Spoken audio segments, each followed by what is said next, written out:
so excited you're here because I'll be talking about all of the books I did not like this past year of 2024.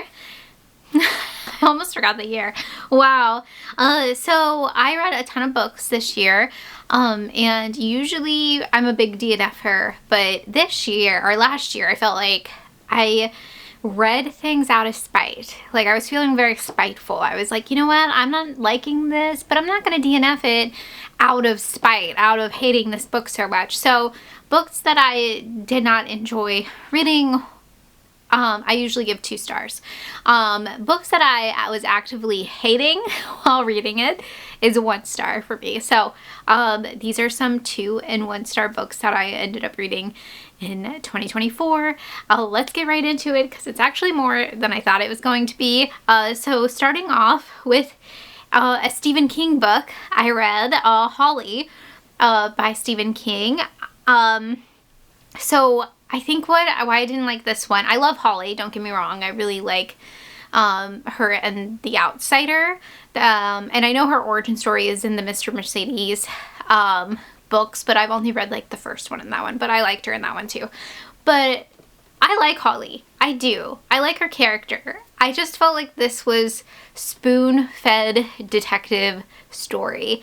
And I just feel like it was too long and just very blah. It was very blah for me, and it was very predictable, like, because the way he tells this story, it's supposed to be like a mystery, but you know exactly what's going on from like page 20. You're like, okay, like we get the point of view of the bad guys here, and everything's revealed super early. And I'm like, I think a little suspense would have gone a long way in this one, but I gave it 2 stars. And then Cat Magic by Whitley Strieber. I hated this book. It was so stupid. There's actually another book in this that I hated as well. These are very similar though. These are like the most similar things. My chair's making noises. I'm getting all worked up. So I'm going to talk about both of these. So both of these deal with like male witches. Who would have guessed? And this does not happen in this book. That's why I was more angry, because I stuck in there and thinking that there's going to be a giant cat over New Jersey. No. This could have done less with cats, actually. So, what the hell with this Strieber? So, I gave this 2 stars, though, still. Evil Intent, kind of the same route. Male witches being toxic, I don't know. I was just like not into it at all. I think I gave this one 1 star. The next 2 books I did not like. Your Shadow Half Remains by Sunny Moraine. This is a novella. It has an awesome cover. I believe when I read this, I was like, oh, it's gonna have like Edgar Allan Poe vibes and stuff like that. This was just like a word vomit novella.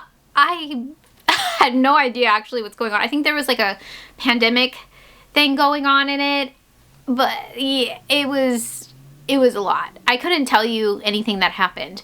It just felt like just word vomit. So I gave that one 1 star. And then The Host by Brandon Massey, another novella. Okay, I go into Brandon Massey books not thinking a lot, right?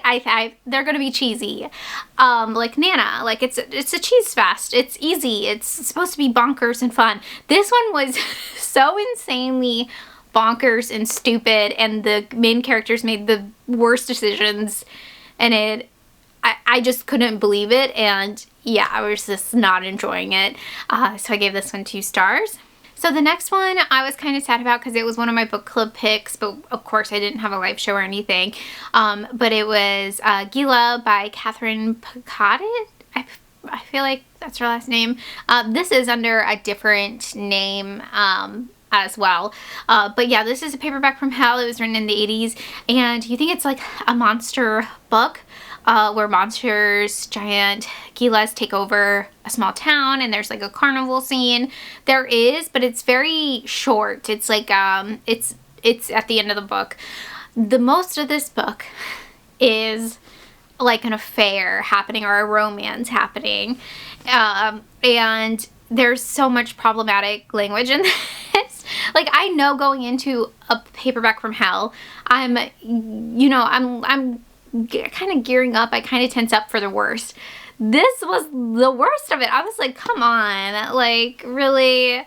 And yeah, the romance was too much in it, and it just wasn't as zany enough. Like, focus on the zaniness, you know, of it. And yeah, 2 stars. It was sad. One of my biggest disappointments of last year was The House That Horror Built by Christina Henry. I'm a big Christina Henry fan, and I had high hopes for this one. This one did come out during the kind of like horror movie renaissance of books. So we had books with movie or horror like in the title, like horror movie by Paul Tremblay. There was that Geneva Rose book with the VHS on it. There was probably, oh yeah, and then the Craig DeLuey with the film camera on it. It came out the same time as those other books. But yeah, I was really excited about this. This is about a woman who gets a job cleaning a director's house, and a horror film director, famous dude's house, and some weird stuff is going on with some of the props in his house. And the reveal in this, I was just like, okay, what? And yeah, it was very blah. It just fell flat for me. Also, the main character I didn't really like. And yeah, this book just annoyed me. And I gave it 2 stars. And then a book I kind of knew I wasn't going to like because I've heard such mixed things about it. But this is a high 2 star, don't get me wrong, because I did still think about it, and I will read from this author again, but Black Tide by Casey Jones. I had a really tough time with the imagery in this, but it is a cosmic story, and also like the romance stuff in it, I wasn't my cup of tea, but I thought the overall story was very unique. I just felt like the imagery could have used some work, or like the flow of the story in general could have used a little bit more editing, but overall I did enjoy the premise, but reading it was just like kind of unbearable at times, but I gave it 2 stars. And then for my cult horror reading vlog I did last year, I read The Lair of the White Worm by Bram Stoker. So you don't have to. Don't ever read this book. It's horrible. This is so racist. This book is incredibly racist, and I feel like I heard that before, but I was just kind of brushed it off. I don't know why, but yes, it is. It's a hard to read. The language in it is horrific. And yeah, just watch the movie. Just watch the really cheesy, what is it, 80s movie that they made from it. It's a lot more fun than this book.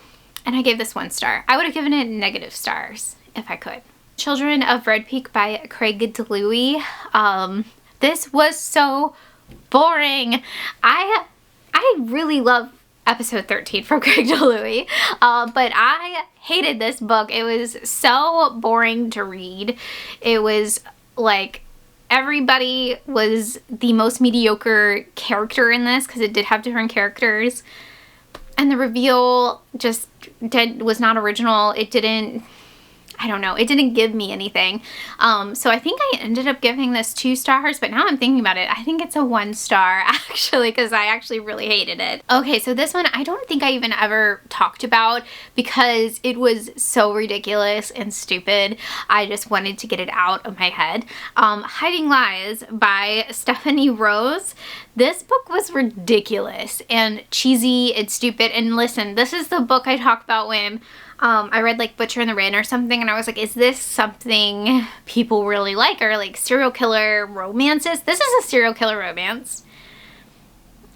It's so stupid though. It is. It has a cool cover, and when you read the premise, you're like, okay, this is cool, because it's kind of like a detective story, because the main character is a crime scene photo person, so she's taking photos of these horrific crime scenes, and then you get the POV of the killer, but they fall in love. It's so stupid. This is the stupidest thing I've ever read.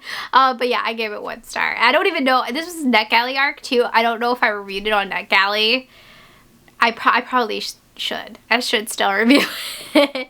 Then another kind of letdown I had this year was Midnight Rooms by Danya Coles. I don't know why I expected a lot from this book. This book was so slow and smutty. I thought this was a YA book. It was so smutty. I was like, what? Or erotic. Excuse me. I would say it's more erotic than smut. But I was like, what are we doing here? Yeah, I was kind of sad about this one. I ended up giving it 2 stars. And then the last book I was very sad about was actually a buddy read I did with Kelsey from Simon Slashers and Andrew from It Came From the Page. We read The Abyss by J.R. Cunningham together, and doesn't this look awesome? This looks like an epic paperback from hell book. They Valancourt reprinted it. I'm here for this small coal mining town, and them opening a portal to hell and these monsters coming through. It was such a letdown for me. It was so boring. There's really annoying characters in this, and it was so slow. It's a short book. It was slow. The ending did save it a little for me. I ended up giving it 2 stars. But yeah, the ending was good. If you like crazy endings, you'll like this one. Maybe it might be a 3-star for you, but getting there was literally hell. So I don't know, maybe it was meant to be. I don't know. But honestly, I think out of the paperbacks from hell that I did read this year from my physical collection, I think only having like 3 on like the worst, or 3 or 4 on the worst list, is not bad at all. I think I got out pretty lucky. Also, I'm not going to talk about the Lehman books I read. I gave, I think, all the Richard Lehman books I read last year 1 star. I think it was only like 2 or 3. But yeah, was not a huge fan of that, of him. And I haven't been able to read one of his books since the last one I gave 1 star. But yeah, that is the worst books I read in 2024. Let me know what the worst books you read in 2024. I would love to know, and I hope you guys have a fantastic day. Bye!